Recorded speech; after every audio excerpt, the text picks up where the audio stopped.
was part of an office, and we made this room into a local reptile exhibit. And what I have in here are an example of the animals from desert areas.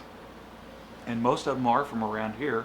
I've acquired most of them by going out and collecting them at night. And as a matter of fact, people call us up and say, "Are you the snake motel?" "Yes."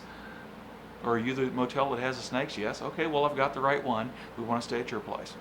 They're in semi-portable cages. They have these 2-foot Neotiche cages, which I had it on display at the pet store. But I can just take this whole cage out, put it in my van, and away we go. And I take them to places and display them, tell people about them, take them out, show them, try to educate people. So what we try to do is tell them, that even a rattlesnake has its own value down here. That even a rattlesnake will eat the rats and mice that, damage food, crops, houses, things like that. But even with that, I know that people don't want them living around their houses. So we've tried to spread the word as much as possible that whenever someone finds a snake, to give me a call and we'll come out and we'll remove it. I've been coming down to this area since about the mid-70s and looking for snakes, and met a lot of people doing that, and looking for the gray-banded king snake, which is one of the most coveted snakes of the area. They just have their own little history all to themselves. But no, it had a great deal to do with coming down here. And people were asking me, "Why are you doing this? You're going to retire. You're too young to retire." And I tell them, "Look, I'm not retiring. It might be kind of like a semi-retirement, but I come down here and I do my work, and about 11 o'clock at night I go out and cruise the roads and look for some of the animals that I love." It's funny, I've been doing this for about 25 years and I still never get tired of it. You never know what's around the next corner or up on the next rock. It's kind of like an information porthole here.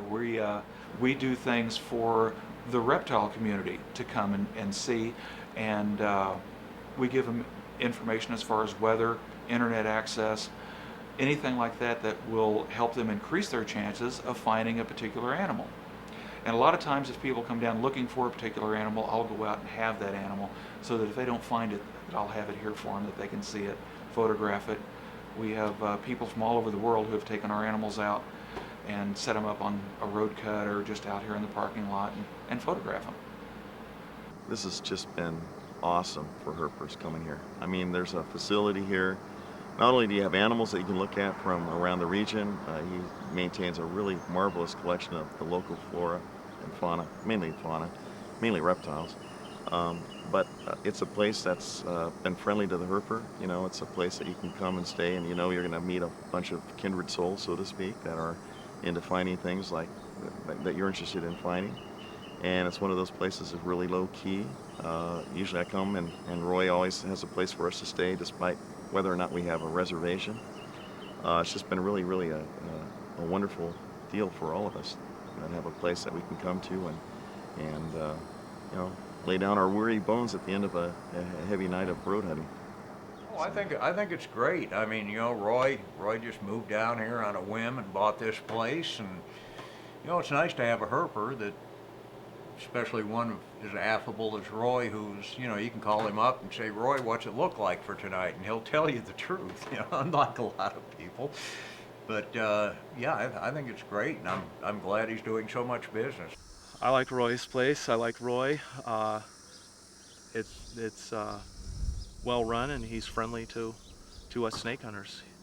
He makes us feel welcome. If someone needs to store an animal, that's not a problem. Needless to say, I don't want them to take an animal and leave it in their hot car. So sure, they can take it in their room. I have no problem with that. The person that you have nowadays, they want to keep and study that animal for a while. They may even only want to take a picture of it or turn it loose. So the collector of today, the herpetologist of today, is a person that really loves the animals. They really care for them.